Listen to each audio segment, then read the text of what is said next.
마태복음을 봐 나갑니다. 마태복음은 왕으로 오신 예수 그리스도를 증거하고 있습니다.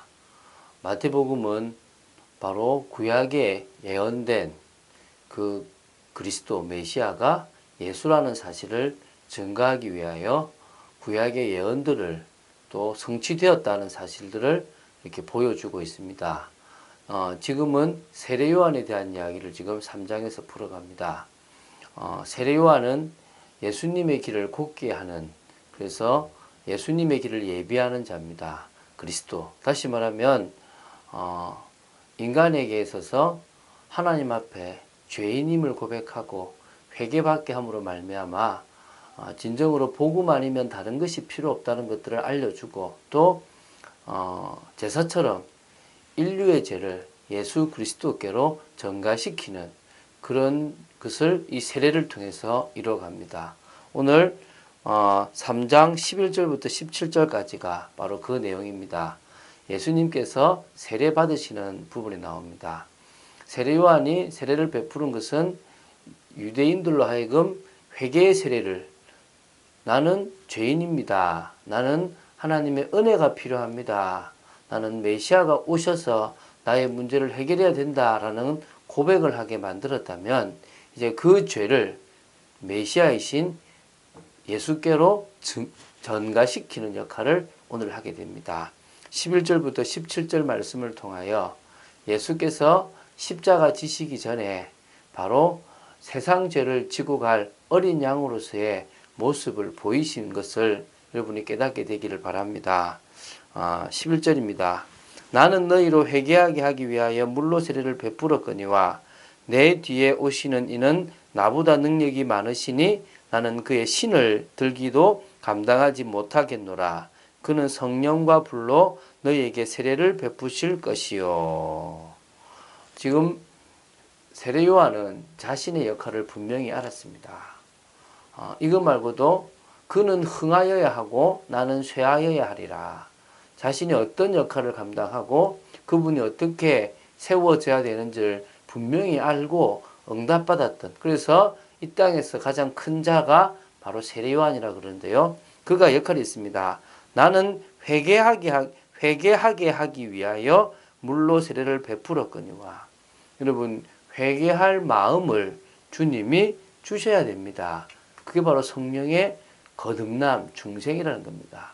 우리가 보통 알고 있는 중생은 우리가 예수님을 믿음으로 말미암아 의롭게 되어지고 양자가 되는 것을 중생이라고 생각하는데, 그것이 아니라 이런 회개할 마음이 생기고 또 믿음이 생길 수 있도록 성령이 역사하는 것을 우리는 중생이라고 그럽니다. 그 중생으로 말미암아 회개하게 하기 위하여 물로 세례를 요한은 베풀었지만, 바로 뒤에 요한 뒤에 오시는 이는 바로 요한보다 능력이 많으신 분입니다.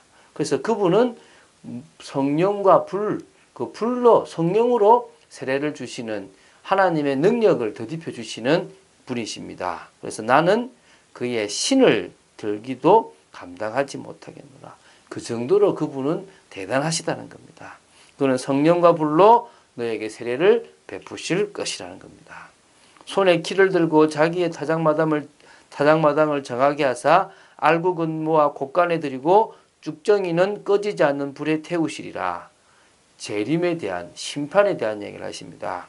그분은 바로 성령으로 세례를 주시는, 다시 말하면 십자가에서 모든 것을 해결하시고 그 복음을 전할 능력을 바로 사도들에게 주실 수 있는 분이시라는 것을 이야기하고 있고요. 그러면서도 손에 키를 들고 자기의 타작마당을 정하게 하사 알곡은 모아 곳간에 들이고 죽정이는 끄지 않는 불에 태우시리라. 키 알죠? 키.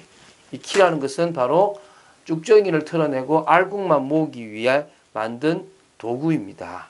타작마당에서 알곡, 바로 하나님의 자녀, 예정된 자녀들 모아 곳간에 들이는, 쭉정이는 꺼지지 않는 불에, 지옥에 태워버릴 그 일을 하실 메시아라는 겁니다.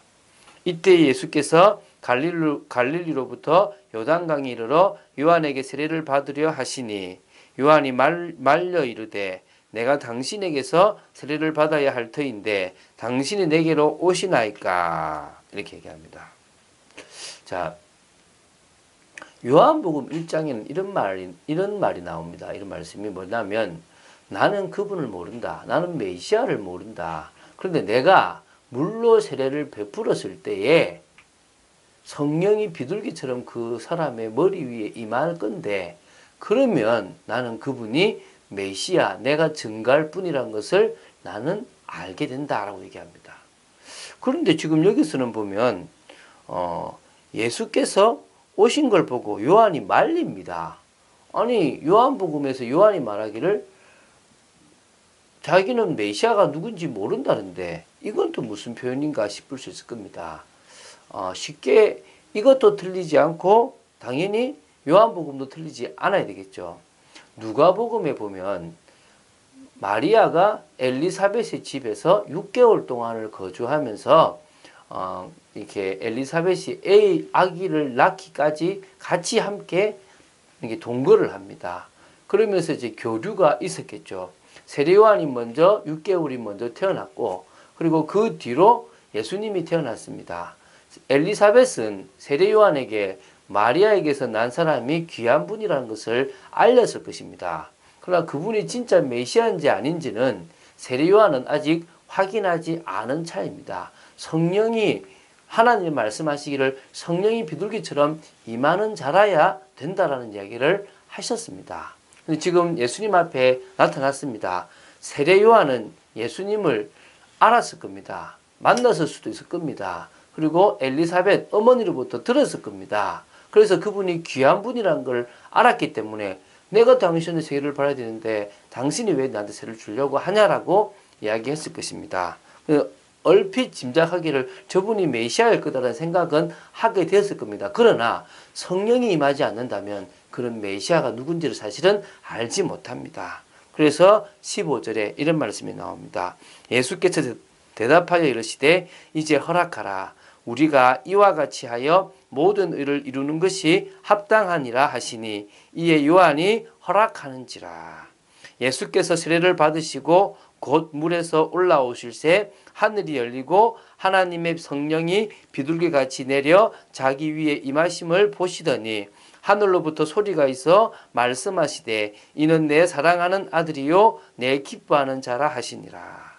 그래서 예수님이 내가 당연히 세례받아야 이 모든 의를 이룰 수 있다라고 이야기합니다. 그 말은 내가 인류의 죄를 질 사람이기 때문에 나에게 세례를 받아야만 그 죄가 나에게 전가되어지는 그런 의식적인 것들을 행할 수 있지 않냐라는 얘기고 그때 성령이 임함으로 말미암아 인류의 죄를 예수님의 그 머리에 전가시키는 그 의식을 거행했던 겁니다. 자, 이런 얘기를 여러분들이 보면서 이게 나 오늘 하루의 삶과 무슨 관계가 있냐 싶을 겁니다. 이게 지금 내가 알아서 뭘 필요할 거냐 싶을 것도 있습니다. 성령이 비둘기처럼 예수님 머리 위에 임했고 이는 내 사랑하는 아들이요 내 기뻐하는 자라는 하나님의 말씀이 있었습니다. 그게 뭐 싶을 겁니다. 지금 마태도 마가도 누가도 요한도 성경 전체는 예수가 그리스도임을 계속 증거합니다. 예수님이 우리가 믿어야 될 참 하나님을 계속 증거하고 있습니다. 여러분의 근거에 믿음의 근거는 어디 있습니까? 여러분은 무엇에 근거를 두고 있습니까? 성경은 분명히 말씀하고 있습니다. 이 말씀에 근거를 둬라. 그럴 때 우리는 흔들리지 않는다. 할렐루야. 이 성경은 살아있는 말씀이고 이 성경은 예수님에 대해서 사실적으로 증거하고 있는 겁니다. 그분이 바로 메시아, 나의 죄를 지고 나를 괴롭히는 사단의 권세를 멸하시고 나를 하나님 만나는 길을 여실 그리스도이심으로 고백되어야 됩니다. 예수가 그리스도, 그리스도가 그리스도, 그리스도가 바로 나의 주인이십니다. 그분이 바로 나를 통하여 성령님을 통하여 나에게 그 구원을 이루신 것입니다. 그래서 부르시고 중생 거듭나게 하시고 회개하고 믿음 가진 회심하게 하시고 또 그러면서 우리로 하여금 의롭다함을 얻게 하셨고 하나님의 자녀인 양자가 되게 하셨고 그리고 우리를 거룩하게 하는 성화의 과정과 이제는 끝까지 하나님이 인도하시는 견인의 과정을 통하여 영화로운 것으로 우리를 인도하신다는 겁니다. 믿으십니까? 그 모든 것 속에 예수님이 그리스도로 오셨기 때문에 가능한 겁니다. 그래서 오늘도 우리는 나를 살리는 하나님의 기준, 나를 살리는 하나님의 수준, 나를 살리는 하나님의 표준으로 들어가야 될 줄로 믿습니다.